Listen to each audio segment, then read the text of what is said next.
So something that I want to talk to you about today, that really was on my list of like things that I want in a partner.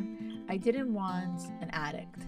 Okay. And so if you've ever dated an addict or maybe struggled with addiction somewhere, maybe in your family or you know somebody, I think it's really important to be intentional about that because what sometimes can happen, and I've seen it before, and even from my own life before, like, choosing partners that need help and they're like an alcoholic or they're, heavily into drugs and whatever. And so I kind of just got over it. I was like, I can't help them. I can't fix them. I can't, whatever. And I've seen other people that I love struggle with that too. And so I got to a point of, yeah, love you, but I can't help you if you don't want to help yourself. And I'm not going to date someone that's not there, like, already past that. And so I wrote it on my list, literally, like no addicts. And in parentheses, you could add drugs, alcohol, porn. Seriously. And you might be listening to this and be like, well, whoops. Like I am, you might be heavily into any of those things. And this is what I'm saying to you. I'm not judging you. Do whatever you want to do. But if you are hearing this, Jackie Loor, you should subscribe if you truly want to find a healthy, loving partner, right, in your life to love. If you're an addict and you're into all of these things, it's like you got some healing to do. You got to work on yourself, or you got to do whatever you need to do before like giving space and showing up for someone else, right? And so you can do whatever you want to keep doing, but like for those people that are not addicts and you really want to find love, put that on your list that you don't want to, and you could ask them from the very beginning, on the first date even, or in the chat as you're chatting back and forth and things are vibing. Hey, have you ever had any addiction issues in your family? Like those are things that honestly I've had in the past because of whatever. You can share something vulnerable, depending on your situation, and just give space for them to share. And maybe they have been in the past and they went to rehab and it's been like they've been 10 years sober, like awesome. And then you can decide, okay, are you comfortable with that? Are you feeling good about that? Or do you feel like, no, you can't, whatever. But it's better to find out sooner than like, oh, let me just wait until the fifth day, the sixth day to find out these things. It's like, no, these things you got to talk about from the beginning.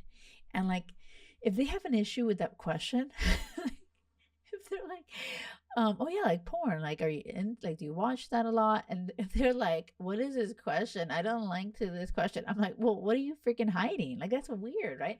I feel like if you don't have a problem with any of these things, you would happily and easily be like, oh my God, of course not. No, like not at all. Or if like you won't have an issue answering the questions, right? If you're triggered by the question, oh shit, what's this about? Like, why are you having such a hard time answering these questions? And I get it. We live in a world where everyone's like, play games, don't scare them away. And I'm over it. Like, that's bullshit. Like, the reason why I found Will is because I stopped playing the bullshit games. I was like, this is what I want. This is it. And who are you? Like, this is me. Like, I'm not going to pretend I'm someone I'm not, right? And so even on my first date with Will, literally my first date, I took out my cigarettes and I was a smoker like once in a while when I drank, but I was like, this is truly like at my worst. Like when I'm drinking, I'll have a cigarette. And I was like, I'm not going to pretend I don't smoke. I'm going to just, and at that moment, I didn't even feel like having a cigarette. I was like, but I was like, just in case, I want him to know like who I really am, like what I do, like even my like the vices, whatever. And I'm like, oh, does this bother you? And he's like, no, not at all. Whatever, it's cool. Da, da, da. And I'm like, okay, wow, like nothing scares them away. Like show them who you are. And so maybe you are an addict. Like honestly, actually, on that note, you might be an addict, and you share that with that person. Like, hey, I struggle with porn addiction, and they might be like, oh my God, me too. I've actually had an issue with that. And maybe you guys want to work on that shit together. I don't know. Or maybe watch porn together. Whatever it is. No judgment. The point is, it's like every person has their own thing that they like is important to you. For me personally, I couldn't date an addict, right? And so you got to figure out, is that a deal breaker for you? Write down the list and talk about that from day one. Like literally date 1.